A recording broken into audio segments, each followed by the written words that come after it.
Welcome to செலிஸ் kitchen. இன்றைக்கி நம்ம பார்க்க போகிறது பன்னீர் டிக்கா. நம்ம சேனலை சப்ஸ்கிரைப் பண்ணாதவங்க சப்ஸ்கிரைப் பண்ணிக்கோங்க. அப்போ தான் நாங்கள் போடுற வீடியோஸ் உங்களுக்கு உடனுக்குடன் வந்து சேரும். பன்னீர் டிக்கா செய்ய தேவையான பொருட்கள் என்னென்னு பார்த்துடலாம்.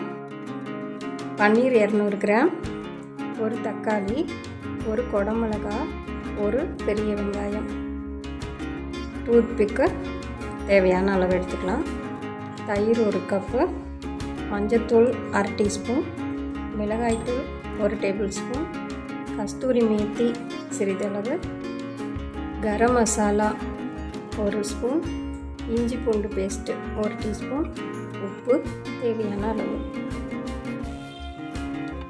இப்போது பன்னீர் டிக்கா செய்கிறது எப்படிங்கிறத பார்க்கலாம். முதல்ல ஒரு பவுல் எடுத்துக்கோங்க. அதில் தயிரை ஊற்றிக்கலாம்.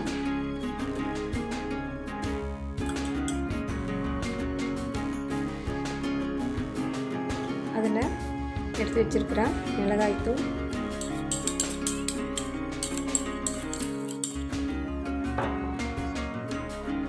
மஞ்சத்தூள்,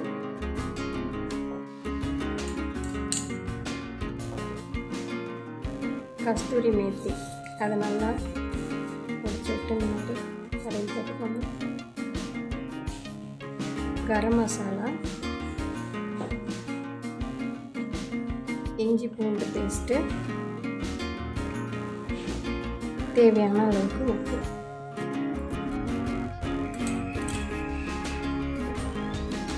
எல்லாம் போட்டுட்டு நல்லா மிக்ஸ் பண்ணிக்கலாம்.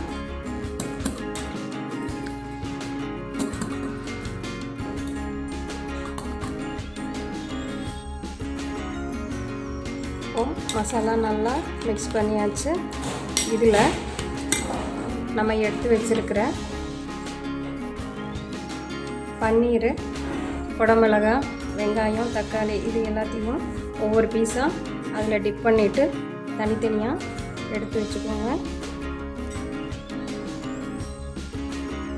மசாலா நல்லா கோட் ஆகுற மாதிரி இந்த மாதிரி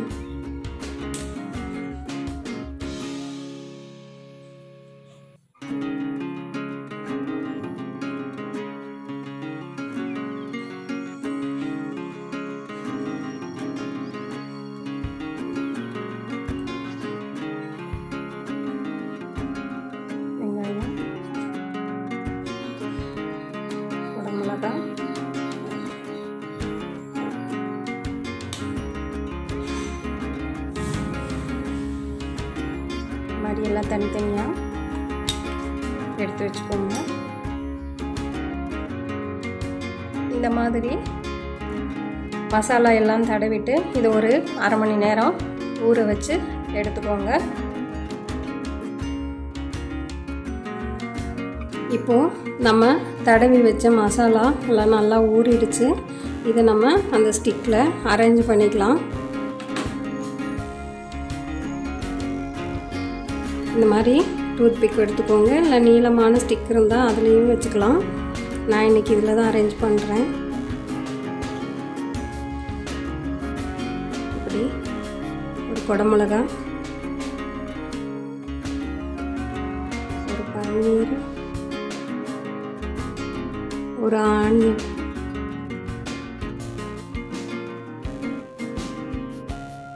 ஒரு தக்காளி,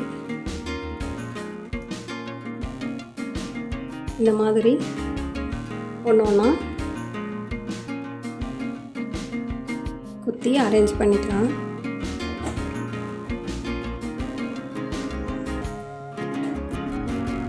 பாருங்கள், இந்த மாதிரி ஸ்டிக்கில் எல்லாம் 1 பை 1 குத்திட்டு அரேஞ்ச் பண்ணி வச்சுருக்கோம். இப்போ இதை ஃப்ரை பண்ணி எடுத்துக்கலாம். அடுப்பில் ஒரு தவா வச்சுக்கோங்க.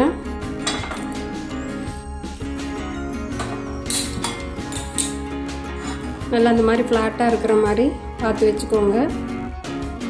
மைக்ரோ ஓவன் இருந்தால் அதுலேயும் வச்சு எடுத்துக்கலாம், நல்லா வரும். நான் இன்றைக்கி பேனில் வைக்கிறேன். பேன் நல்லா சூடான உடனே தேவையான அளவு எண்ணெய் ஊற்றிக்கலாம்.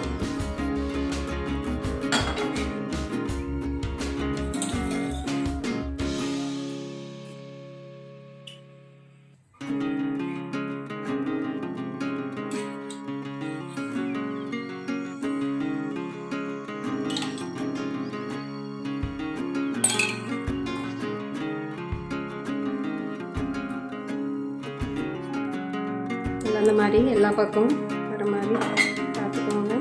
அடுப்பை மீடியமாக வச்சுக்கலாம். இப்போது இந்த மாதிரி ஒன்று ஒன்றா வச்சு ஃப்ரை பண்ணி எடுத்துக்க போகிறோம்.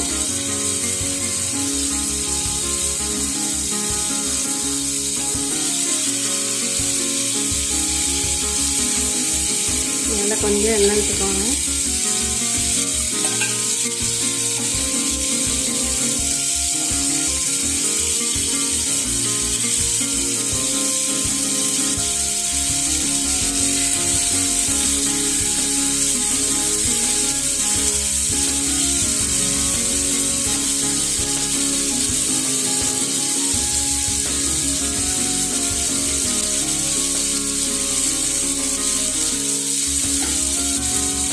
திருப்பி போட்டுக்கலாம். பார்த்து நல்லா அப்படி இருக்குங்க. கலந்து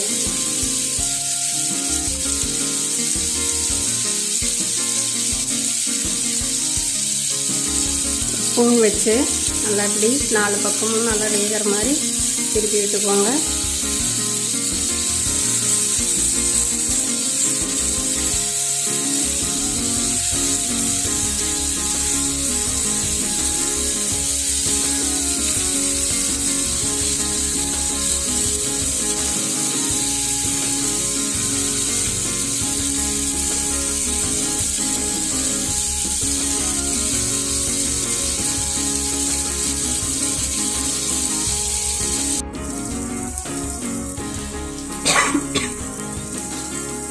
பாருங்கள், இப்போ பன்னீர் நம்ம வச்சது நல்லா வெந்துருச்சு. இப்படி நல்லா 4 பக்கமும் திருப்பி விட்டு நல்லா வேக விட்டு எடுத்துக்கோங்க. இப்போ சாப்பிட ரெடியாக இருக்குது. நீங்களும் உங்கள் வீட்டில் செஞ்சு பார்த்துட்டு கமெண்ட்டில் சொல்லுங்கள் எப்படி இருந்ததுன்னு. தேங்க்யூ.